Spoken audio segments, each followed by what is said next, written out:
4 साल पूर्व यहाँ के जो प्रभारी जो थी, प्रधान शिक्षिका जो थी श्रीमती कल्याणी कुमारी के द्वारा ये चावल वितरण नहीं किया गया। ये चावल का जो मूल्य होगा, सरकारी जो रेट होगा, वह जिनके लापरवाही से ये चावल बर्बाद हुआ उनके वेतन से रिकवरी किया जाएगा। क्या आपको याद है त्रासदी का वो कोरोना काल, जब एक तरफ लोग घरों में कैद थे और भूख से तड़पते बच्चों के लिए जब अनाज की जरूरत पड़ती थी तो बाहर निकलने पर पुलिस के डंडे पड़ते थे। नौकरी पेशाओं को छोड़ दिया जाए तो बेरोजगार छोटे मोटे व्यवसायिक रोज काम करने वाले लोग भूख से तड़प रहे थे। उनको चिंता थी कि उनके परिवार के लोग कैसे खाना खाएंगे। तब सरकार ने अपने देशवासियों, अपने गरीबों के लिए अनाज देना प्रारंभ किया, मुफ्त में अनाज देना प्रारंभ किया। सरकारी स्कूल में भी अनाज देना प्रारंभ किया कि बच्चे जो पढ़ रहे हैं उनके घर तक अनाज पहुंचे, ताकि वो भूख से बिलबिलाए नहीं, तड़पे नहीं।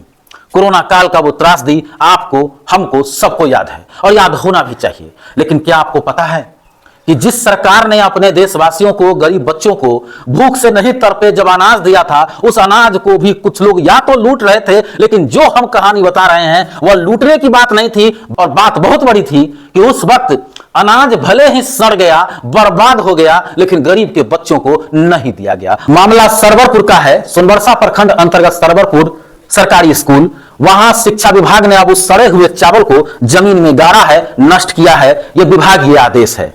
हालांकि इस मामले में जब बच्चों को भूख से तड़पाया गया तो उस मामले में कोरोना काल में जहां अनाज अनिवार्य था, क्या क्या कार्रवाई किया इस लापरवाही को लेकर शिक्षा विभाग ने? क्या मामले में मिलीभगत का खेल खेला गया या हल्की कार्रवाई करके छोड़ दिया गया? ये तमाम बातों की जानकारी आने वाले समय में मिलेगा, क्योंकि जो हमारे देश में संविधान है, कानून है, सिस्टम है, उसके तहत हम काम करेंगे और उसी के आधार पर हम जानकारी भी मांगेंगे। क्योंकि आपको भी पता है कि ये लोकतंत्र है और लोकतंत्र में नेताओं का तंत्र होता है, जहां वोट बैंक काफी मायने रखता है। और ऐसे में या तो सिर्फ न्यायालय या सिस्टम में जो कानून है उसके तहत ही आप कार्रवाई करवा सकते हैं, जानकारी मांग सकते हैं, वरना सब तो मिलीभगत का खेल ही खेलता है। यह चावल जो है विभाग के आदेश के आलोक में लॉकडाउन के समय में हमारी सरकार शिक्षा विभाग की ओर से लॉकडाउन में सभी बच्चों को कच्चा खाद्यान्न वितरण के लिए दिया गया था।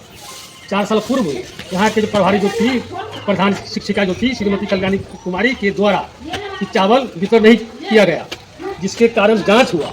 जांच में 56 क्विंटल यह चावल था और 112 बैग चावल था। 112 बैग में फिर जिला के द्वारा आदेश मिला, इस चावल को मतलब हालर हुआ, छटवाया गया। इसी फील्ड में हम भी थे, अध्यक्ष, सचिव और हेडमास्टर साहब और ग्रामीण भी लोग थे। उनके समय में चावल को हालर किया गया। हालर के उपरांत 47 बैग चावल निकला, 23.5 क्विंटल चावल निकला। वह चावल खाने के योग्य नहीं था।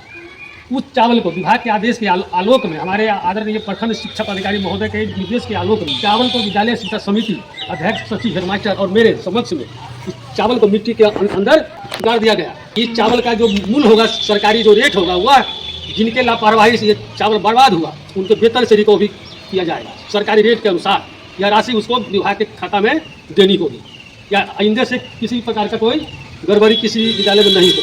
चलिए इसको भरिए, माटी गिराइए, माटी गिराइए।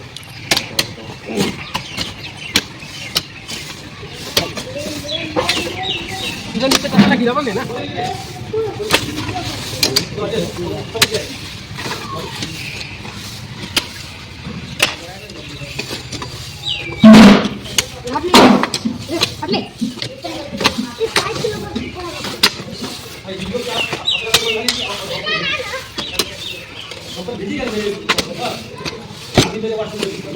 या बना ला है